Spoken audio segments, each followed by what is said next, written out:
स' आदै आरो मादैमोनाबो Facebook WhatsApp Chrome Google use खालामबाय थादों नामा दासान्दि जुदि खालामदोंबा नोंथाङाहाय हसियार जा मानि थाखाय बुङोब्ला जायबा दा पाकिस्तान डिफेन्स जायबा पाकिस्ताननि सेटेलाइट बिथांमोना मा साइबारखौहाय एटेक खालामनोहाय सेस्था खालामगासिनो मानोना बिसोरो हाया जायागासिनो जायबा वारावहाय नोंथांमोना हसियार एसे मोजाङै खोनासंला आं नोंसोरनो आं मा बुस्थु आं मा फोरमायनो नागिरदों नोंथांमोना जाय गोबां माने सिनाय मोनै नोंथांमोनाहाय फनबो हरनो हागौ खायसे WhatsAppआवहाय मेसेजबो फैनो हागौ आरो WhatsAppआवहाय बायदिसिना लिंकबो फैनो हागौ बैफोर लिंकफोरावहाय नोंथांमोना अननानै बेवहाय क्लिक दा खालाम मानो बुङोबा भाई पाकिस्तानाहाय बेखौहाय साइबार क्रास खालामनो थाखाय ट्राय खालामगासिनो दासान्दि गोबां माने वाराहाय दा गिदिरसो जानो थांगासिनो नोंथांमोनाहाय सिरियास लायाखै जानो हागौ सिरियास लाबाय नोंथाङा उनाव बुजिगोन ओमफ्राय नोंथांमोनाहाय गुगोलाव थांनानै बायदिसिना गाज्रि फिल्मबो नायो लिंकफोराव थुलाबायनानै बेफोरखौ भाई कन्ट्रल खालामथ' भाई बेफोर फिल्मखौ उनावबो नायनो हागोन दा गोबां माने साइबार सिस्टेमाहाय हेक जानो नागिरगासिनो बिनिखायनो मा नोंथांमोनाहाय गाज्रि भिडिअफोरखौ नायनानै माबा माबि खालामलाबायो बैफोरखौ भाई दा गोजानावहाय दोनथ' आरो इन्डिया मा जागोन बेखौहाय मोजांनि थाखाय प्रे खालाम घरों को लॉक करके ऊपर रोड वाली तरफ चले जाएं और कलमा तैयबा नैबे जाथायानो जाहैबाय जायबा पाकिस्ताननि लाहौरी होननाय जायगा जायबा माने बेवहाय एयार डिफेन्स दं बे जायगाखौहाय इन्डियान एयार फोर्सआहाय गावख्लायनाय जादों एबा बम गावहरनाय जादों ऊपर रोड वाली तरफ चले जाएं क्योंकि ये कुछ अदारों का हमें हुक्म है कि आप अपने इस आबादी को यहाँ से थोड़ी देर के लिए शिफ्ट करें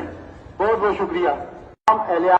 अपने बच्चों को अपने बुजुर्गों को लेकर आरो गोबां मानसिफोरा मा दाबा वार जानायखौहाय जोबोद तामासासो मोनगासिनो ओमफ्राय खायसेफोरा न'आव थानानै मा खालामदों ससियेल मिडियाफोरावहाय वार खालाम जों दं भाई नों मा दङ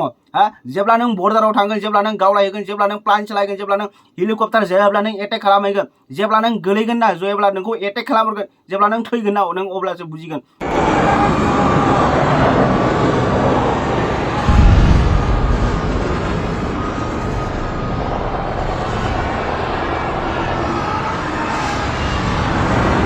नोंथांमोना नैबे भिडिअआव नुबाय थानायानो जाहैबाय माने बेवहाय माने इन्डियानि फाइटार जेटफोराहाय पाकिस्तानावहाय एटेक खालामहैगासिनो आरो बिथांमोना बे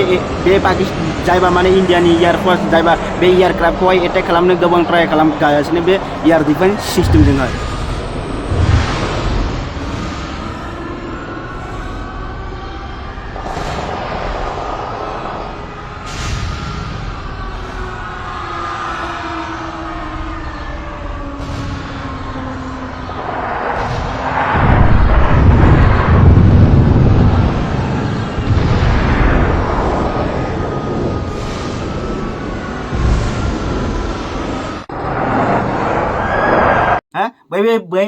बैफोरबायदि खोथा नङा जोंनो जेबो वार नाङा जोंनो शान्ति नांगौ वी वान्ट पिस मानोना जोंना डनाल्ड ट्राम्प बिथाङाबो बुंदों जे जोंनो वार नाङा जोंनो नांगौ शान्ति I don't want war, I want peace.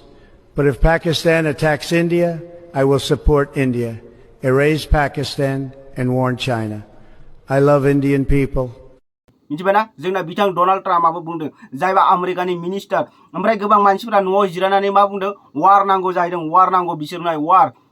आरे भाई नोंखौ आं मा बुंगोन नोंनो एसे सान ओमफ्राय जायबा इन्डियान जायबा माने बम जायबा मिसाइल दा पुरा लाहौरी होननाय जायगायावहाय पाकिस्तान लाहौरी होननाय जायगायाव आरो गोबां जायगाफोरावहाय पुरा मिसाइल गारनानै माने टर्चार ओरैबायदि माने लुकसान मानसिफोर ओरैबायदि बुथार हरनाय जाबाय मानोना सिगां मा इन्डियाहाय बिसोरखौ जे बुङाखैमोन जे जों पाकिस्तानखौ एटेक खालामगोन होननानै पाकिस्ताना माने इन्डियान आर्मियाहाय बुंदोंसोमोन जे जोङो जेसेबांबो आतंकवादी दङ पाकिस्तानावहाय जेसेबांबो आतंकवादी टेररिस्ट दं जों बिसोरनि थाखायसो जों बिसोरजोंसो नांगोन जों जेबो वार खालामा खिन्थु पाकिस्तानफोरा मा खालामखो भाई रागा जोंनानै दा पाकिस्तानफोराहाय टेररिस्टफोरजोंनो एबा जांलाबथ' नङा जोंनि बर'आवसोमोन नालाय जांलाब मोनबाथाय टेररिस्ट जायबा आतंकवादी बिसोरजों साथ होबाय पाकिस्ताना दा बिनिखायनो मा भाई दा गोबां माने मानसि थैदों पाकिस्तानावहाय गोबां मानसि थैदों इन्डियाआवबो सासे सानै थैदों आरो काश्मीर जायबा काश्मीर बेयावहाय भाई एटेक खालामदों ओइ दाख्लै जे सासे माबा फौजियाहाय थैदोंमोन आं नोंथांमोननो भिडिअ नायदोंबा बुजिखागोन ओमफ्रायो जोङो बेफोरबायदि नङा जे इन्डियाल' खालि हाबाय थादों होननानै राइट भाई एसे गिनांगौबो पाकिस्तानावबो बेफोरबायदि दङ जे पावार दङ भाई मालानि समाव मा गोलैफैगोन नोंथांनि खर'आवहाय नोंथाङाबो बुजिनाय मोननाय नङा मिथिबायना ओरैबायदि बुस्थु दं बिसोरनावबो बिसोर इउज खालामथ'वाखै इउज खालामनो थाखाय दा साखा फारासो जानानै दं बिसोरो साखा फारा जानानै दं पुरा थियारि खालामगासिनो अबाव गारहरनांगौ दा नोंथाङा बिनिखायनो बुंदों जे भाई नोंथांनावहाय कल SMS फैनो हागौ बा लिंक फैनो हागौ नोंथांमोनाहाय बेयाव बे लिंकखौहाय नोंथाङाहाय अपेन दा खालाम एबा जायबा सिनाय मोनै कल फैयोबा बे कलखौहाय रिसिभ दा खालाम मानोना बिसोरो साइबार नागिरगासिनो अबाव गारहरनांगौ बबे जायगायावहाय गारहरनांगौ आरो गारहरगासिनोखाबो नोंथांमोन बेफोरबायदि नङा गारहराखै होननानै न' पाकिस्तानाबो गारहरगासिनो जायबा ओमफ्राय मिसाइल जायबा इन्डियानि जे डिफेन्स सिस्टेम बियो एटेक खालामनानै माने बिसोरनि जायबा रकेट बमफोरखौहाय माने